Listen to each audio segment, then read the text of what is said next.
Hello again, everybody. Chris Hughes, CarolinaPreps.com, coming to you from another morning Zoom session. We kicked off our new coverage, I guess is the best way of putting it, yesterday. Had two coaches on the line and going straight back to another, a young man I've known for a few years now, has been at some really big-time schools, Edwin Campbell. And now Edwin Campbell has been an assistant at Vance. He's been at Wake Forest. Earlier in the year, named as the new head football coach of the Vance County High School. The new Vance County, some of the history guys out there will also remember the old Vance County. But Coach, appreciate you coming on. I appreciate your time with us this morning. Congratulations on the new job, but really more than anything, appreciate you carving out some time to spend with us today. Yeah, thanks for having me, Chris. And I just appreciate everything that you do for the game of high school football in North Carolina, even in South Carolina. Just getting kids exposure, coaches, and schools exposing them to the media. I think is a big deal what you do. Well, thank you. I do appreciate that. Let's go ahead and dive right in. So you are a native of the Raleigh area. If I'm not mistaken, you went to Southeast Raleigh High School back in the day, and back in those days, it was a relatively new high school as well, and it really kicked off really good, really fast. I remember those days quite well. But you, what year did you get involved, and what year did you graduate from school, and then from college, and then decide that you wanted to become a football coach? So I finished Southeast Raleigh in 2007. We had some pretty good teams when I was there. My freshman year, we were really good. Lost to New Bern in the Eastern Regional Final. They had a good team. They had Monterio Hardesty and all those guys. They were really good. After finishing Southeast, I went to Elizabeth City State, and then I ended up graduating from Winston-Salem State in 2011. Got into coaching not soon after that. Southeast Raleigh, Coach Burke gave me my first job. He's been a mentor to me. Even we still talk daily. He really showed me how to grind really hard and film breakdown and defense. I mean, he was a really good defensive coach, and I really appreciate him for that. After that, went over the Leesville Road with Coach Hobgood, who's another good head football coach. He's at South Granville now. He's doing really good things there. Left with Coach Hobgood, got my first coordinator opportunity, defensive coordinator opportunity with East Wake. Coach Poolnot gave me that opportunity. He's back in Ohio now. He was a really good head coach also. Left there, and then I went and coached with one of my really, really good friends. Probably in the coaching game, I'll probably say he's one of my best friends, Coach Brand, and we talk daily. He's obviously one of my mentors, somebody that I look up to, and I get a lot from him. And then just family situations after he left, my wife and my son, it was just better for us to kind of move back home. And Coach Lucas gave me an opportunity to work with his staff, and I was really appreciative of that also. You just going through your background, you've had some tremendous coaches that you've worked for. Talking about AB, Aaron Brand, one of my better friends as well, fellow Redskin fan. So I've gotta give you props for that. But from one side of the state to the other, obviously Reggie Lucas, his resume speaks for itself. Coach Brand, all of them along the way. Who would you say is the one coach that maybe you've taken the most from, that maybe has helped you grow the most? And I'm not trying to put any particular coach on the spot, but who are some of the guys that you really feel like helped you develop the most as a coach? I would say two. The first one would be Coach Burke. Like I said, a really good friend. He was in my wedding. But he was my coach when I was in high school. And then, he showed me the difference in the relationship between player and coach, being a young coach and him still giving me that respect. And also not only giving me the respect, but giving me the opportunity for leadership and just things like that. How to break down film, how to kind of really study your opponent. He showed me a lot of those things. And then secondly, I would say Coach Brand. I think Coach Brand really developed me and helped me become a well, hopefully I'll be a really good head coach. And like what Coach Brand showed me, the weight room part, just having the pulse of your whole program, getting kids to the next level, all of those things. He kind of walked me through from beginning to end over my time there at Vance. And he was obviously, I think he's the most integral part of everything, for me being a head coach. And that's why we still talk daily. I would say those two. I like that you bring up the aspect of learning how to watch film. I've come across so many young coaches, and you can be a great player. You can even be a great assistant coach and know the game of football very well. You can know how to scheme. You can know the X's and O's. But I think that it's a true science to sit there, because I've sat with the great Tommy Knotts, and I've sat with some other coaches, and obviously in my coaching career, I've watched an infinite amount of film over the years. But you can watch film and not really watch film. I mean, it takes a lot to know exactly what you're looking at, and that's something that I don't think I think you always grow. I mean, I've learned things even at this age. I'm like, man, why didn't I see that before?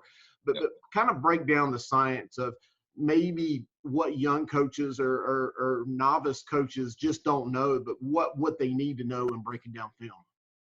I think you have to kind of go into it with a plan. And this is something that I learned. And in Charlotte, obviously when my time at Vance, we were able to have Coach Aldridge on staff too, but he's a legend. I mean, he's done it at every level that you can think of.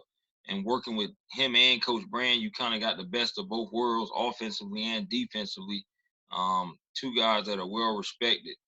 And they always kind of had a plan. And even going back with Coach Burt, they had a plan of what they wanted to get done in film. What do I want to know about my opponent? What do we need to get better at? What are we not good at?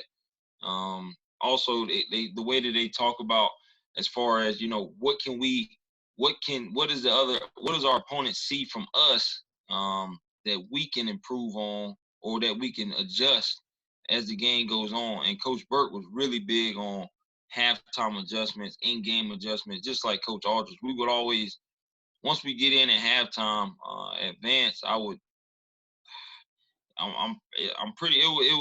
was rare that a team would outscore us in the second half of a game. I don't have the stat for that, but once we got in at halftime and we kind of started breaking it down, saw where we were getting hurt at, and we made those adjustments, usually we were hitting on all cylinders. So like I said, just the overall, and I would say to a young coach or somebody that really doesn't understand breaking down film, I mean, you can watch hours of it, but if you don't have a plan of what you want to get done, then it's kind of, you're kind of spinning your wheels or spinning your tires a little bit. No, I totally agree about that. And something that I've learned that is huge that I don't necessarily know that everybody even does this. But every coach spends hours of scouting the team you're going to play.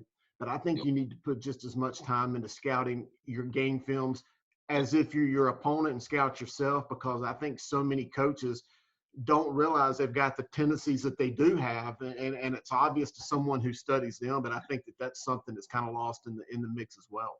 Yeah, I mean, because if I'm an offensive guy and we've been in 3rd and 8, from the -20 or -30, 5-6 times in the last 2 games that opponent's saying we've run the same route combination, then they're going to be sitting on that or waiting on that whenever that situation comes, if they've done their film study also. But huddle makes it really easy for you to kind of go in and see those tendencies, and like you said, it's easy for you to self-scout also. I think that's really big, from an offensive and a defensive standpoint.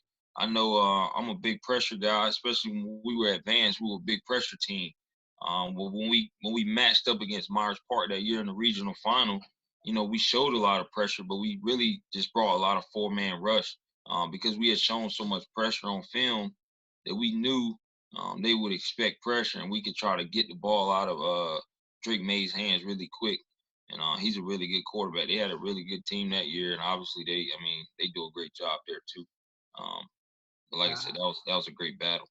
Yeah, I think Drake May really is a good quarterback. Yeah, I think his chapter of football, his career's far from over. Can't no, wait to see him improve.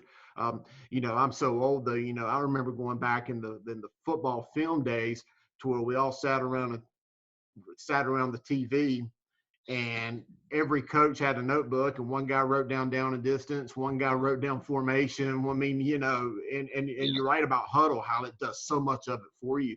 Oh man, And I think that's just wonderful how the game has evolved. But but yeah, but kind of go back. So you worked for Coach Aaron Bram, and then the following year you worked for Coach Reggie Lucas. The previous year, you guys, when I say you guys, when you was at Vance, played in one of the most tight state championship games I yeah. had seen. Wake Forest and Vance. I think what was that, a 9-7 Nine, ball nine, game? seven, nine, Nine to seven. Yeah. seven ball game really was settled by a safety in the last moments of the game. Um, that's got to be a I don't want to say a weird dynamic, but as certainly an interesting dynamic to go from one extreme state power to the other in back-to-back Yeah. years.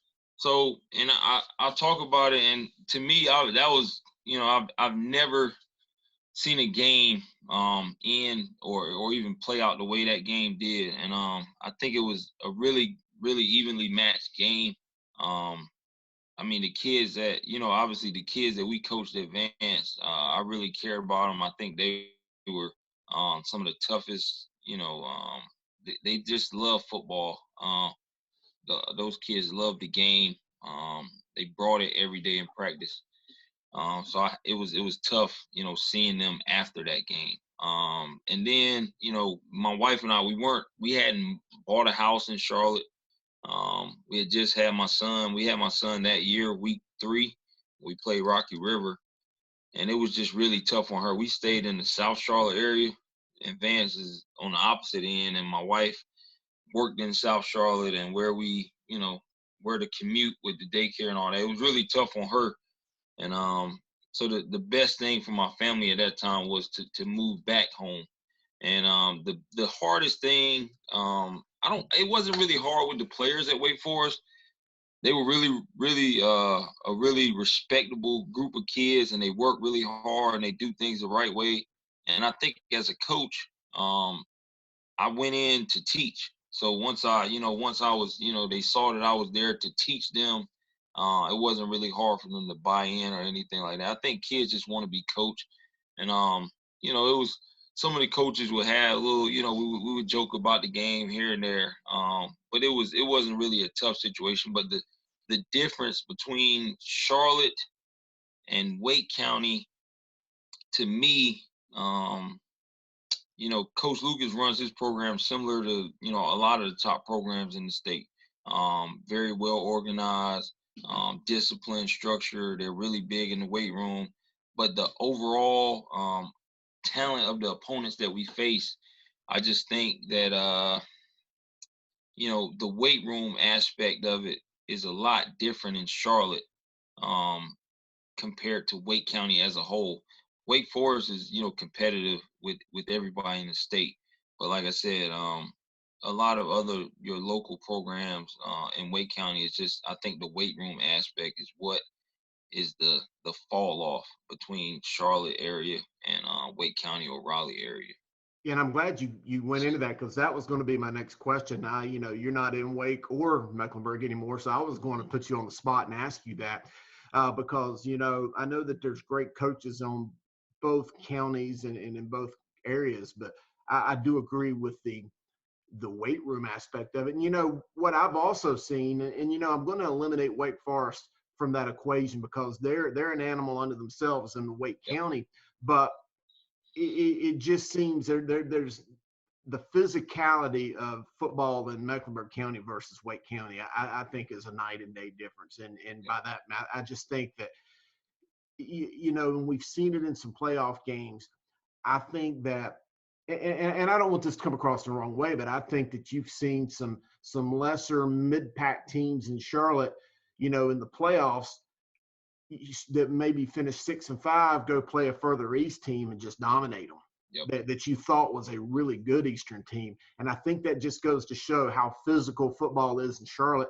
And it's a gauntlet to go that 6-5 and you look at them and think, man, they're not that great a team, but when in reality, they're a really good football team. I mean, even if you just look at, the run that Vance made, they finished third in their conference. And obviously it was clear to everyone that they were obviously one of the top teams in the state. The athletes that they have, but like I said, it goes back to the passion. I mean, those kids, they love football. And it's kids in Wake County, and not only just Wake, Durham, Johnson. I mean, a lot of local talent around this area. But I think as a whole, to me, it's it's just like you said, the speed, the physicality, and then when they match up, and you kind of can see those things if those teams actually match up. Like if you see, well, even in the state championship game this year, just from the defensive standpoint, what Vance was able to do and just overwhelm Yes. Leesville Road. And Leesville Road was really good. We played them. Actually, they beat us when I was at Wake Forest. But like I said, just the overall speed, team speed, and just the way they were able to overwhelm them defensively with their speed and physicality, it was unmatched. Yes, and I want to move away from this and talk about Vance County, but one last quick point about that. I have said for years that one thing that I thought that really elevated Charlotte football to a level that it had never seen was about 20 years ago. Once, the Carolina Panthers moved to Charlotte in 1995. Maybe about 10 years after that, you started getting a lot of NFL players retiring to Charlotte. You've got a huge influx of former big-time college football players that live in the area. And I think that so many of those guys started their own camps and just different things, I used to work with Mo Collins here at the Carolina Preps camps back in the day. And I just think that through their own side businesses that they did in retirement, really elevated the level of kid, and when I say kid, football player at the age of 7, 8, 9, 10 and above, to where now, we're seeing those young players as high schoolers, and they have been getting high-level football coaching their whole lives. Another thing is, the facilities. When it, there's, a lot of people, and I know, I used to joke with my guys when I was in Charlotte about, they would complain about not having turf at this school or not having turf at that school. And I was like, well, look, on the eastern part of the state is, you can probably count on your hand how many schools have turf. I think it's maybe one. Yeah, at all levels. Cardinal Gibbons has it.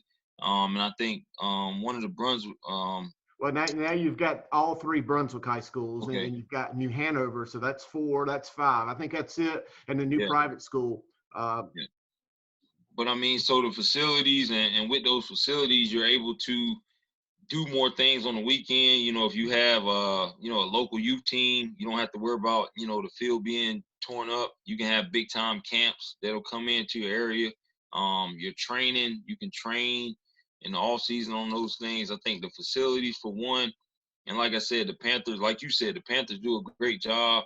And just locally, not only the Panthers, but just Charlotte, the area, they love football, and they have so many opportunities to the 7-on-7 game is really big there, and it's getting big here, but it's not as big as it is in Charlotte yet. And you have, like you said, those teams and those coaches that do a really good job in that area in the off season, where the kids are still getting that development.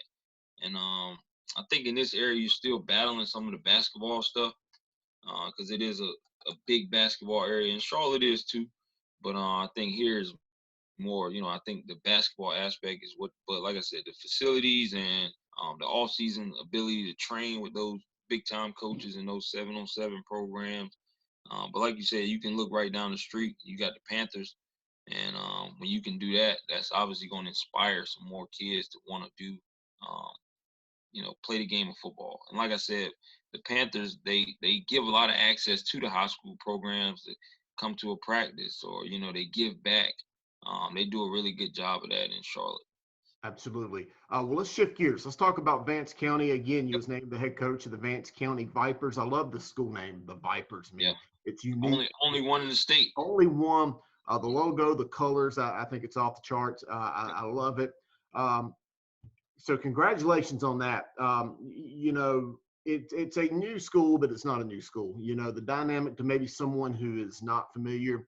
I think it was up until 1989. There was one high school in Vance County in Henderson, Vance High School, and they were, I think they were the colors of what Northern Vance became, if I'm not mistaken. In fact, Randy Long, who went down to Providence, a longtime head coach at Providence High School in Charlotte, was the last head coach, if I'm not mistaken, at Vance County. And they even went, I think they went to the third round or the fourth round of the state playoffs in '89. They consolidated, or they split the to Northern and Southern Vance for, I guess, about 20 or so years, 25 years. And then now they've reconsolidated. I think we're going in year 3. This year would be 3. Yep. For the new school. Coach Derry Ragland, who I thought did a tremendous job in building it up, and did a 9-win season. I know you've got a lot to build from, but now you're over there at Vance County. I think that's a community. I've been there for some games. I think that they're really hungry for a winner. I think last year just really whet their appetite for more. I think that you're the man for the job that can go in there and really get things done. But tell me, you've had very limited time to interact with the young men, at least on the field basis.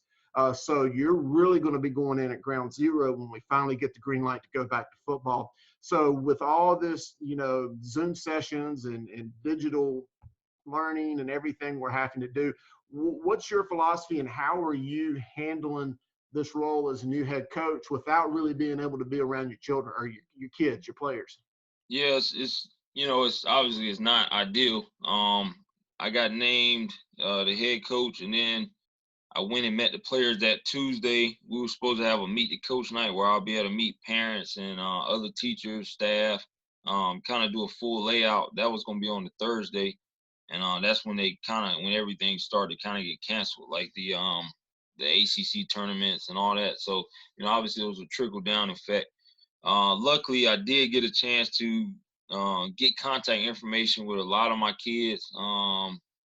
Probably, I would say 90% I was able to see between that Tuesday and that Thursday.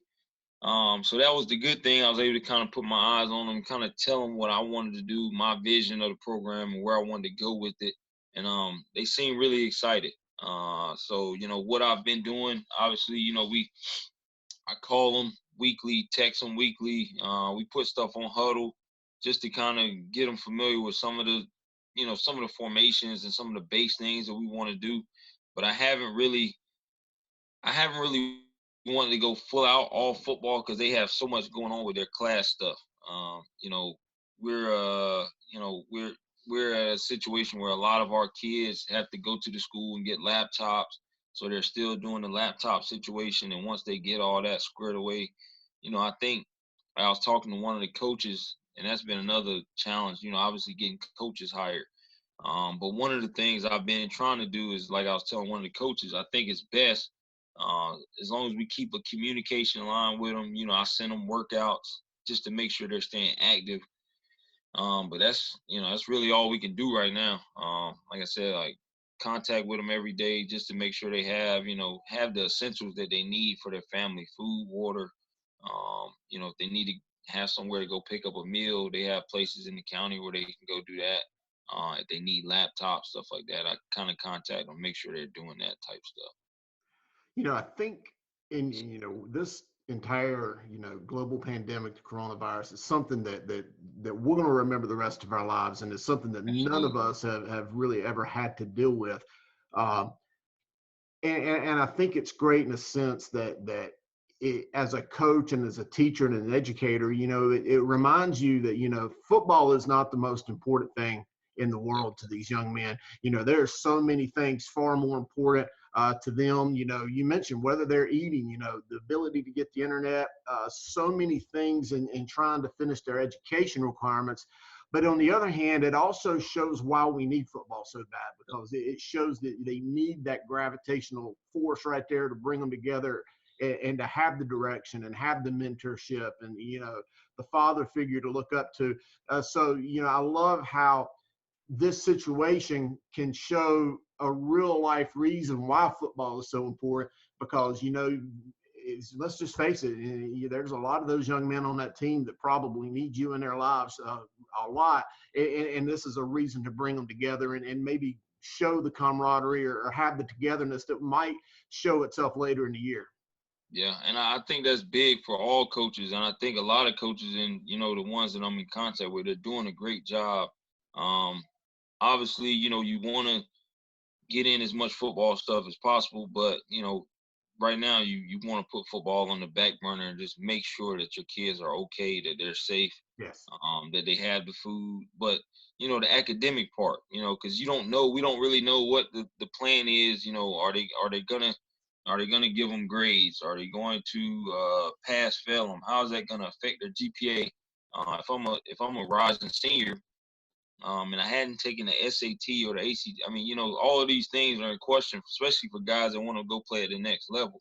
How can I, does a pass or fail hurt or help, my GPA? So those are the questions that the NCAA is gonna have to answer when all this is over. And then it's gonna trickle down to high school, but it's a lot of unanswered questions, and I just think with us as coaches, the only thing we can do is just be a positive impact, just an outlet for our kids, like most of the coaches do anyway. Right. Well, before I let you off here, I want to talk a little bit more football.